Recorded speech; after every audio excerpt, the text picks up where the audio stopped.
Hello again, brothers and sisters in Christ. Pastor Mike here. Welcome to another midweek meditation.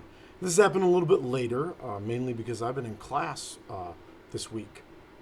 My usual class time fell this week, and it's been good. It's a great class.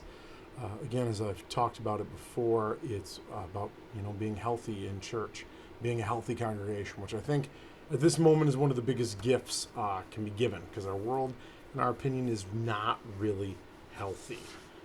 With that being said, and even looking at the text, I really think that's what I want to preach about for this Sunday.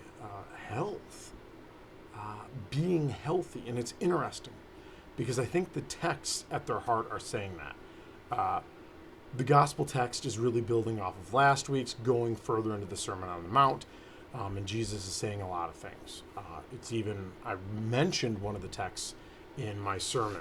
You've heard it said that you should not murder, but I say you shouldn't call someone a fool. That is in there. You have numerous other of the, I don't know the correct term, the expanding of the law, getting to the heart of the law. Don't commit adultery, but don't even, objectify people. Don't look at them with lust. Said about ancient times, you shall not swear falsely. And again, the commitment not to, be excessively legal in these things, but that Christians should be so honest that they should be taken at their word. Important stuff there, where it's not, even like you should technically be honest, but that your actions and your deeds should put forth that level of honesty that everybody trusts you. Big things there. But behind all those things, and even in, our first text, which is this fascinating piece of Deuteronomy, where it is set before the Israelites, you need to make a decision. You can choose life or you can choose death. You can choose a path of destruction or you can choose a path of wellness. And I think those messages are powerful reminder that God calls us to be healthy. And that is one of the things that we can work on, is to be healthy individuals. Now, I'm not saying this necessarily in physical health, because as you know, I am not the person to talk to. I'm not a doctor. I'm not a dietitian. I am not a ophthalmologist. Go down the list. Physical health is now my wheelhouse. But that spiritual relational stuff is really what I think God is talking about. We are called to choose a path of life and health, even in the midst of numerous realities that are calling us toward death and destruction and a lot of negative things.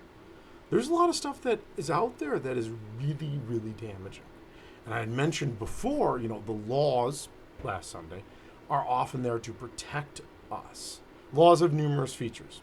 Hopefully I brought that out. Sometimes it's organizational, such as rules of the road or rules of a game. It's organizational. This is just to make sure we're all on the same page, all working together, boom. There are obviously, legal rules, there's family rules, but then there's just the rules of safety, which I think are a lot of things God calls us into. But even beyond then those rules, there is God's desire, God's work, but also our piece of it. We have a choice.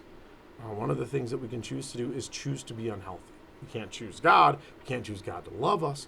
But because we've been saved by grace, because God has loved us, because God has saved us, he says, now what are you going to do with it? What are you going to do with it? What are you going to do with my grace? You can choose unhealthy stuff, or you can choose healthy stuff. You can choose healing and wholeness, restoration, all of these pieces.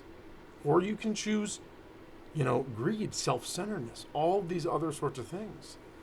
And I know Bonhoeffer talks about cheap grace, and I think that's really what he's talking about, that when we receive the grace, that we value it. We value it enough to continue to long after it, choose it, continue to go to it as our font of health and well-being. And even as I'm done with my class on congregational health and these texts, I'm thinking about how this really can come to fruition in a sermon. But that concept is important.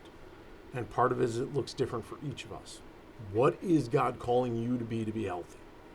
In mind, body, and spirit. With our relationships, with parents, with children, with spouses, with all those folks. Because the stresses, the struggles, the brokenness of our world seep into those realities. And how do we then, by being healthy, bring health and the healing that Christ has brought in to us? And again, I believe this is important, and he wants this for the world because, I mean, look at the miracles. Look at the times that he, beyond teaching, acted with excessive divine power and authority. I mean, they were healing. They were calming some storms, they were feeding some folks, but it was setting people right, getting them back to where they needed to be in health in mind, body, and spirit. And that, I think, is important to realize. He's concerned with that. I don't think he wants us to be right. I think he wants us to be healthy. But that might be controversial. Well, brothers and sisters in Christ, hopefully this is grist for the mill. I know it's grist for me. I know I'm still, I got the brisket still smoking outside right now on how this barbecue sermon is going to come across. But Lord willing, the creek don't rise. It'll be some good news on how we can be the healthy children of God. Blessings, brothers and sisters. As always, need me, let me know. But we'll keep plugging away after this ministry and this good news. Blessings, brothers and sisters. Talk to you soon. Bye now.